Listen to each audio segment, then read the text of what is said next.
Hi friends, నేను ఎస్కార్ channel నుండి మాట్లాడుతున్నాను. మొన్న కోడిగుళ్ళు ఎట్లా గుండు విత్తనాలు చెప్తానని చెప్పిన కదా. ఫ్రెండ్స్, మొన్న గుడ్డు ఇచ్చినాం నేను మెయిన్గా కాళ్ళు ముందరి కాళ్ళు అట్లా చక్కగా ఉండాలా, వెనకాళ్ళు అట్లా చక్కగా ఉండాలా. తర్వాత దీనిలో సుళ్ళు మెయిన్గా ఫ్రెండ్స్ ఈ సుడి ఉండాలా.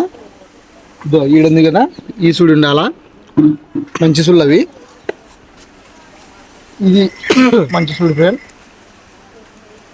ముందొచ్చా బెత్తడి కింద ఇలాగరా, బెత్తడి కింద ఈడు ఉండాలి ఫ్రెండ్. చూడి అవి ఉంటే మంచిది. ఇప్పుడు చెడ్డ సుళ్ళు దీనికి తోకకు ఈ వల్ల ఉండకూడదు. ఈ భాగాన కానీ ఒక్కకెళ్ళి ఉండకూడదు. ఈ భాగానంగా ఇవల్ల ఒక్కటినే చాలా తప్పు సుళ్ళు ఫ్రెండ్. అలాగే ఈ వల్ల కూడా ఏం కాదు, దుఃఖంగా చూడి. ఈ వల్ల ఉంటే ఈ వల్ల ఉండాలి, ఈ వల్ల మాత్రం ఉండకూడదు. ఈ వల్ల ఉండొచ్చు. ఈ సుడి సంబంధము ఇక పుట్టకూడదు. ఇది ఉంది కదా, ఇట్ట 3 ఏళ్ళకు ఈ ఉత్తల పుట్టకూడదు. ఇట్ట బెత్తేడుకు ఉత్తల పుట్టాల. పుడితే అప్పటికి మంచి క్వాలిటీ అయిన దూడే. దాంట్లో నీకు ఉన్నాయి కదా, ఇవి జంపు ఉండాల. కాళ్ళు ముందుగా జంపు ఉంటే ఖచ్చితంగా దూడ ఖచ్చితంగా పెరుగుతుంది.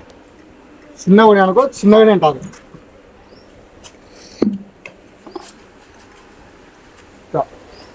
దూడము చిన్న ముఖం ఉండాలా, చిన్నగా ముఖం ఉండాలా. కొమ్ములు ఇదే లైట్గా వచ్చే పొజిషన్లో ఉండాలి. జంపు ఉంటే మళ్ళీ వికారంగా ఉంటుంది. ఇట్లా ఈ కాళ్ళ అవి ఉండకూడదు ఫ్రెండ్. ఖచ్చితంగా అవి ఉంటే చాలా ఇబ్బంది. ఆ సుళ్ళు ఉన్నాయి కానీ ఇది స్టేషన్లో ఫాలో అవుతారు, అది కానీ అంటుంటారు. మొత్తానికి అవి కప్పుడు సుళ్ళు. కరెక్ట్ అయిన సుడి ఇది ఈ బుట్ట సుడి, ఈ మెయిన్ సుళ్ళు ఫ్రెండ్. దాంట్లో నీకు కేవలం ఉన్నాయి. రైట్ సైడ్ ఉంటే ఏం కాదు, లెఫ్ట్ సైడ్ ఉన్నాయంటే చాలా ఇబ్బంది. అసలు దూళ్ళు కొనేటప్పుడు ముందు కాళ్ళు నీట్గా ఉండాలి లేదా చెక్ చేసుకొని కొనండి. అప్పుడు ఇది ఎక్కువగా చిన్నగా ఉండాలి. అంటే ఈ కాళ్ళ కాడికి ఎండాల, కిందికి జంప్ ఉండకూడదు. ఓకే ఫ్రెండ్, మళ్ళీ వీడియోలు కలుసుకున్నాం. లైక్ చేసి సపోర్ట్ చేయండి. బాయ్.